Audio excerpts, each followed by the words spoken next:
What's up, YouTube? This is Eric and Brian from Team Dark Horse. I guess I'm going to start saying that instead of Scruffy and Blue. I don't know why we have nicknames. I actually heard somebody call you Scruffy earlier, and it threw me off.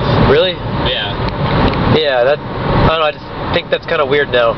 You guys don't even know what I look like, so I'll do something of my face sometime and show you guys what, I guess, we all know what Brian looks like. Pretty much. I don't really like feeling, I can't do it right now. I can't flip this camera around to get a good angle, so that might have been weird. But anyway, we're done with the YCS Columbus event, and we didn't stay for the whole thing. It was gonna be 2 days, so bottom line, we wouldn't have made it. I mean, like, we wouldn't have stayed for the second day even if we qualified anyway. Now, this event had a lot to do with money, and because of that, Brian did not enter the main events, nor did he enter the side events, and he just ended up selling his stuff. So Brian did not get to enter. He had a great agent deck, and I really wish he would have, because the tech he had in there would have threw people off. I mean, main deck Spirit Reapers, I have been watching, and they've been saving his ass. So, and the main deck T-Kings are great.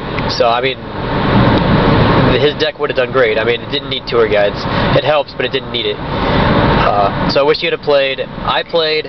I topped out at 4-2. I was at table 89, so that's what, 198 out of 1,100 people after 6 rounds, or something to that effect. I was playing tour guide heroes, which I sold my tour guides, so don't expect any more decks with tour guides. I can suggest word if it. Yeah, until the reprint. Hope to God that comes out soon. But bottom line, I can show you guys the deck list later, but I finished 4-3 and then just dropped.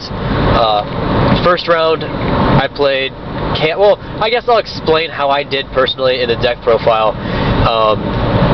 But yeah, which is to come. And I don't know, Brian. What do you think of the event? There was a lot of people. It's always really frustrating to go to large events and have people like push their way past you at every second. It gets really irritating, and you're really on edge like the entire time you're there. Yeah, it was really, really crowded. People just, I mean, people literally just plowed through you. I mean, like, I know it was crowded, but it's different when people are shoulder to shoulder, and book bags are swinging around, you know, because people are turning left and right, and you're just getting hit left and right. It's like, well, I don't deserve this. So when the pairings came up, I just waited for the huge mob of people to just flood over there and attack each other. Yeah, and people congregate in like the most retarded places. Like there was a group of like maybe 15 guys congregating in front of one of the vendors, and I was like, well, I guess I won't be seeing any of their shit. Exactly, they were just trading in front of the vendor, and we literally could not get in there to see what they had to offer. Yeah, because it'd be nice to know the prices of what they're selling compared to what you were thinking of selling it at, and that got a little frustrating. But besides the things that made the event kind of not as much fun, they did a few things right. They definitely had all of the tables and everything set up. The rounds did go pretty smoothly. They were evenly spaced out. I do wish they would have been faster, but it seemed like once the round ended, it generally got to the next round pretty quick. They were pretty good about that. The pairings were up fairly early. Like, there's no confusion with that. As always, they started late. And that's by about an hour. Yeah, and that kind of also hurt the event, because that means everyone is still playing right now. It is 8:10, and I had just finished my 7th round. 7th round. They're in the middle of the 8th right now. We're about, what would you say, like 15 minutes out of Columbus, if not even that. Yeah. So they're in the 8th round. I think it was a 9-event round for day 1, and then they had 2 more rounds for day 2, and then it broke to top 32. So that was the event. From what I heard and from what I saw, it was Chaos Plants and Agents all the way. You guys are going to see, I mean, and let's assume that what we're at the top tables now, we're going to be at the top tables at top when it comes down to top 32. It's going to be what's it called? Tengu, Synchro, Chaos Plants, whatever. It's Synchro shit. And all of, like, most of the ones I saw, main decked Max C. Game 1s had Max C and T-King. And Agents had kind of the same thing. They didn't have Max C, but I saw some with T-King. And Dark Worlds were not making a very good showing. No, they didn't. Not that they were bad, but they were outclassed by the decks that were much faster. So, and I don't think it came down to the mirror match fucking them over. It's just they weren't as fast. They're a very good deck, but you can't do anything against the Swarm. There's no else way to put it. I mean, if they get trished, they get trished, because I don't think a lot of them played Valor. Yeah. That and a lot of them weren't playing the dealings either, because they were afraid of the mirror. So then that kind of screwed them over when they played other stuff. No, I agree to that. And then drag down, I guess, you drag down your opponent first turn instead of Dark World dealings just to see what they're playing, and then they have 5 Dark Worlds in hand. That blows. And that'd be a bad. Otherwise, that'd be a very bad hand for the other player. But yeah, you know, shit happens. You can't expect that. So, what else? There are 3 different vendors there, all selling cards at different prices. More than 3. There were 3 like main ones that I remember seeing. There's Ultra Reality Games, and then sadly that's the only one I remember because they were the only ones advertising people with their shirts. Oh no, Strike Zone was very fairly priced. I like Strike Zone. They're a good seller. I was gonna say Strike Zone and Ultra Reality had about the same price on everything. Sort of. They did vary in certain things. Like some cards were much different than others. Like one had a $10. I'm just looking at Mystic Pipers. One had a $10 Mystic Piper. Another had a $20 Mystic Piper. I thought that was weird. Yeah, some of them were kind of off. No, I wish I could remember more prices. I wanted to get Ultra Miracle Fusions. I thought those were decently priced at $10, but I didn't want to invest any more in this game right now. So the vendors were really good. They bought back cards like a bitch, though. That was the hardest thing to take, you know, them telling you your binder wasn't good enough. So you really had to go out and try to make money from all the people who were playing the game right now, which was hard because they're still in the tourney. And they already had the stuff they needed by the time the tourney started, so there's no rush to hurry up and get your tour guides now. Or your Ravens or whatever, because you already if you need them, you already have them. I was going to say, the weirdest thing is, too, is like the rate at which they were buying back tour guides, I did not see them put any out.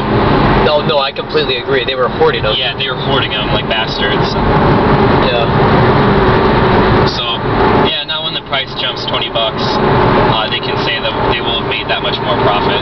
Yep. Even with Dark Worlds making a, I don't know how to say, like a mediocre showing, just like, they were not that great. Kind of like Dragonians, they were good once, but Dark Worlds weren't even good once, really. I mean, I'll be surprised if I could see 1 maybe topping, 1 sneaking its way in there, but 2, no way. But bottom line, even though Dark Worlds did not make that good of a showing, Tour Guide is still going to go up in price. That's my opinion. The good decks are going to get better when Zen Mains comes out. Wind Up Master Zen Mains. If you guys don't know what that does, it's in Photon Shockwave. It's like Gachi Gachi. It's a 3-star rank. Rank 3 XYZ. Detach 1. It's not destroyed, and if it uses that effect, it can blow up one of your opponent's cards during the end phase. So it's a better Gachi Gachi.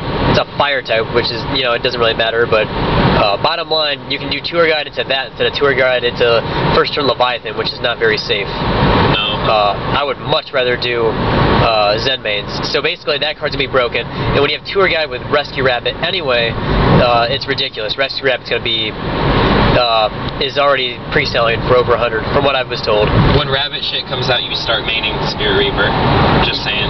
Yeah, because they have trouble with Spirit Reaper. Continuous effects. Yeah, I mean, that's about it for that. What else is there to talk about? I just feel like we're growing apart. You two. We're growing apart. Are we growing apart? Is it time to take a break, you two? No, we were already on a break. We were on a hiatus. Yeah, sorry for the really shitty content in like the past 3 months. To be honest, this is a really shitty camera too, so... And this is a really shitty idea for a video. It kind of is a shitty idea for a video. If I had Movie Editor, which costs money, which I don't want to pay for, I would combine all 3 of the videos that are likely to go up at the same time. So, sorry about that, they're all different parts. I'll bring you guys a deck profile. It's going to be lacking tour guides, so I'll just proxy the tour guides or whatever and show you guys that this is what the deck was. Now, it was a fun deck, and I did not expect it to do as good as it did. The thing that hurt me the most, and this has nothing to do with the deck, this is just me as a player, because I guess I didn't give two shits, but I left my side deck cards in my main deck when it came to a new match. I could get a match loss for that, and I understand why. I mean, like, I'd have to take them out, but when I find out, for whatever reason, Stratos isn't in my main deck, what the fuck? That, and when I side out the third tour guide, and I had already tour guided into Sengen the first time, and I have another tour guide on hand, and then I summon it and search my deck, and I'm just like, fuck. That Did you sucks. see your deck? No. You told him no? No, he didn't ask to. So these people were pretty nice, and I noticed, like, my side deck, I forgot to add cards back in. And I was playing a main deck with like 38 cards or something like that. I was like, shit, my side deck's how many cards? Because I asked my opponent if it was okay to look at my side deck a couple of times. Like, fuck, dude, I really fucked up. Hopefully no one says anything. He ended up beating me anyway, but yeah, so, I mean, and I could have done a lot better if I actually played my deck. And another card that needs a reprint and a higher rarity is Trap Dushu. Trap Dushu was probably in all of the decks that were winning. People who were winning usually played it first turn. Every duel. Because they stacked it. It was ridiculous. My last 5 games, literally, I had 3 games against Agents and then 2 against Anti-Meta. All of them, first turn, Trap Dushu. So that card wins you games, because that sucks. You can't even, like, you can't even play off that you don't have certain cards, because they know exactly what you got. You can't set the duality now, and try to bait the MST. I mean, you could, but I mean, they're not going to be afraid of attacking or summoning, because they know what you have. But anyway, I'll bring that to you guys later. We both, I mean, I had fun. I can't wait to see the top 32 deck lists. Oh, yeah. For the people that I played, I hope you guys did really well. Everyone was really cool, and I'm glad I went. So, you have anything to add, Brian? I love you. YouTube, not you, Eric. Oh, he loves me too, though. No, I don't. Alright, and we love you, YouTube. We'll keep putting up videos. Oh, yeah. No, before we end this video, Dragon Duelist Girl, you are a babe. Like, you are gorgeous, and we're not kidding. Like, Brian noticed, he was like, dude, is that, I think that's her. I'm like, no way. I mean, I've watched a couple of her videos, and I thought she'd be a lot taller than that, because she seems taller, but she is very, very attractive, and good for her. For any of the nerds that she gets with, good for them. That she gets with? Wow. I'm not get with in like a bad way. I mean get with as in like a... You know what I mean. I didn't mean that in a dirty way. No, you dug your hole. Shit. You guys know what I meant. You just got dragged down. To the grave. Okay, you guys know what I meant. Yeah, whatever. She seemed like a cool person. I never talked to her. She seemed like a cool person, but I never talked to her. No, she was being friendly with everyone. So, I wanted to go over and stop and say hi, but I had no balls, because this guy has no balls. This guy definitely has no balls. I got more balls. And we're done talking about balls. Okay, this is Eric and Brian from Team Dark Horse. We are gonna see... Oh, and he's blue. Shut up. We will see you guys later. Peace out.